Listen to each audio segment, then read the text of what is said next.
कहानी है भगवान गौतम बुद्ध की। बहुत समय पहले की बात है। एक गांव में धर्म उपदेश देने के लिए लगे हुए शिविर में भगवान गौतम बुद्ध पहुंचे। गांव के लोग अपनी अपनी समस्या लेकर उनके पास जाते और उनसे समाधान प्राप्त कर नई ऊर्जा के साथ वापस लौटते थे। गांव के बाहर एक गरीब राह में बैठा हुआ बुद्ध के पास आते जाते लोगों को निहारता रहता। उसने क्या देखा?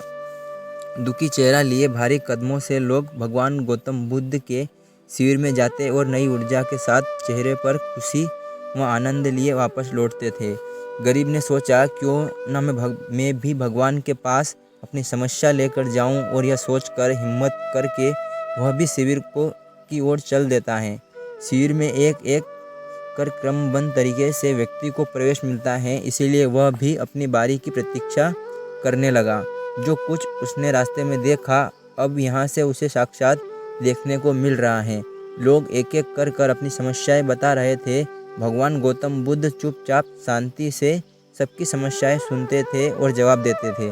उसकी भी बारी आई और उसने भगवान गौतम बुद्ध को प्रणाम किया और बोला, भगवान, मैं ही गरीब क्यों हूँ? भगवान गौतम बुद्ध मुस्कुराए और बोले, तुमने कभी किसी को दिया है? नहीं। कभी किसी को दिया है? तो उसका जवाब था नहीं, इसीलिए गरीब हो। इस पर वह आश्चर्य से भगवान गौतम बुद्ध का मुंह ताकने लगा और बोला, भगवान, मेरे पास कुछ देने के लिए है ही नहीं। बड़ी मुश्किल से गुजारा हो पाता है और कभी कभी तो भूखा ही सोना पड़ता है, इतना गरीब हूँ। तो भगवान गौतम बुद्ध शांत भाव से बोले, तुम्हारे पास एक चेहरा है, किसी को भी मुस्कुराहट दे सकते हो। तुम्हारे पास एक मुंह है, किसी को भी प्रशंसा भरे हुए कुछ शब्द दे सकते हो। जो हाथ तुम्हारे पास हैं, किसी की भी मदद कर सकते हो। दरअसल जिसके पास में ये तीन चीज़ें हैं, वह भला कैसे गरीब हो सकता है?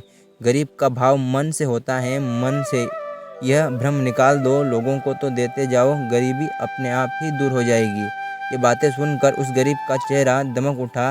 उसने अपने आप से प्रश्न का उत्तर मिल चुका है। अब उसने मन से गरीब का भाव दूर हो गया। इस शिक्षा को जीवन में उतार कर कुछ ही दिनों में उसका जीवन भी खुशियों से भर गया।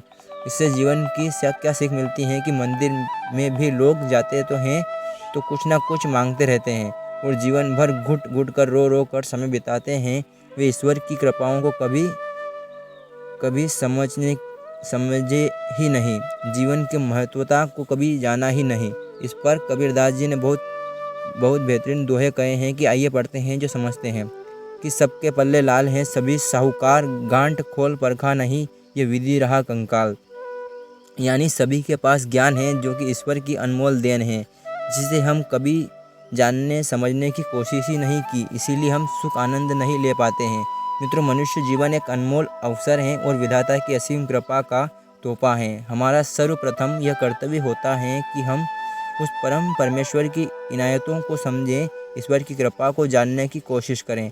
और इसका सबसे आसान तरीका है खुद को समझना। हमारा अस्तित्व क्या है, हमारा लक्ष्य क्या है, हमारे क्या कर्म हैं, अच्छे कार्य हैं आदि उपरोक्त सभी बातों को पढ़कर आज हम यह पूर्णतः समझ चुके हैं कि हमारे पास ईश्वर की दी हुई वो अनमोल तोहफे हैं, जिनसे आज मानव नई नई उपलब्धियों को पा रहा है, असीम ऊंचाइयों को छू रहा है। बस ज़रूरत है तो सही मार्गदर्शन की, जो कि आज में से इन बातों को अपने जीवन में उतारने की कोशिश कर दो।